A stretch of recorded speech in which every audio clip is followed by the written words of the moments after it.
Welcome back to Up North at 4. Joining us, the man, the myth, the legend. Tom Barnett, one of the Oneida County Fair organizers. It's that time of year. We're T-minus 7 days. 8 days? Yeah, 7 very hot days coming up. Do you see that 90 in the forecast next week? That's going to be hard. That's fair weather, though, Tom. It's fair weather. But for setup, that's going to hurt. I was going to say, for the fair, that's fine. Setting up, no thank you. But yeah, so we're a week away from the fair kicking off. I know this is one of those events where everybody in the community is looking forward to this. It's the talk of the town. What can we expect next week? Oh, man. Wow. All right, ready? Take them off. So we got music like we've never had before. We've got Jenna Jane coming in. We have a Leonard Skinner tribute band, a Nirvana tribute band. Carrie tells me they sound just like Nirvana, which is great. We got the small stage in the beer garden that's going to have all our local favorites and all that signed up to do music there. We also have a hypnotist for the first time ever. You going under? No, I'm not. I can't be hypnotized, apparently. Down at the fair convention. What do you mean, why you can't? I don't know. Down at the fair convention, I told him that you got to be able to hypnotize one of us to, for us to book you. And he did a test on all of us, and apparently I'm not hypnotizable, but Carrie Bladorn is. Well, let's get him. So he hypnotized Carrie into forgetting his name.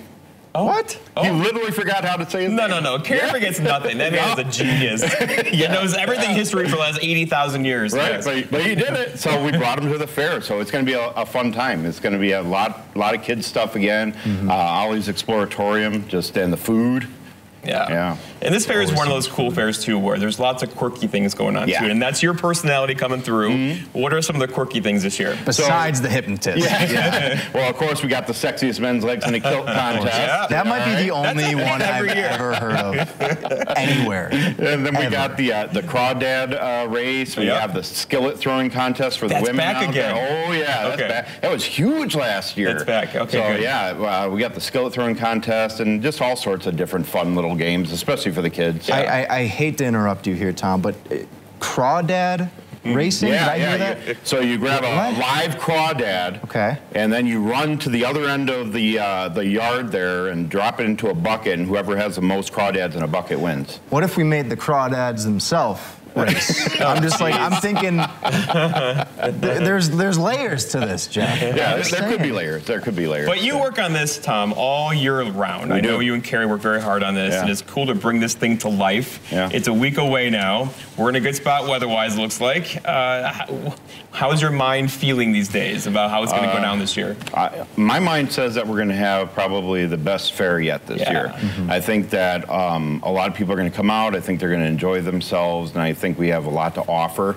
So I'm really hoping that people come out and enjoy the fair. I mean, it's a lot of work to put it on, but it's worth it when we see the smiles on people's faces. And it kind of is that one event in Rhinelander where the whole community comes out. You meet on the midway, share a few drinks, and it's just like a conversation going on all day long. Right. It's like the Rhinelander family just kind of And we all fit somehow into that park. And I don't know how we do it, but, that's another story another day, right? And for you, though, Tom, this is year...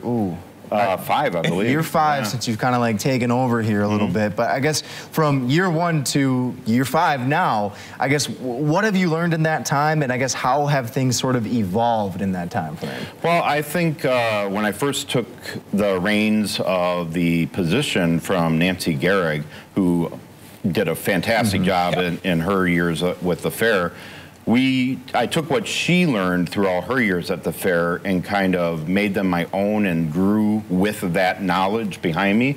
So I owe Nancy a lot when it comes to, really getting my feet wet in the fair business and doing the directing and all that.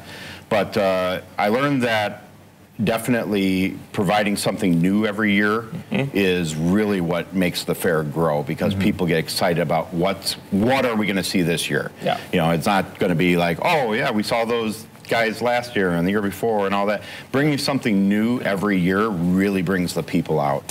Food, fun, family, community, all happening. Sometimes parking can be an issue. Is parking going to be a thing this year? You can park off-site, right? Yeah, you can park off-site. We have the parking lot with the trolley rides to the fairgrounds, and there's on-street parking around the park. So yeah, parking will be all right. Perfect. All right, Tom, we're going to be there live next Friday. Yes. And I think Jeff and I are going to be going head-to-head in a few carnival games. Oh. I'm going to ask you to kind of help us plan our itinerary here. We're going to take a quick break, so stick with us on Up North at 4. You're cruising for a bruise. Remember I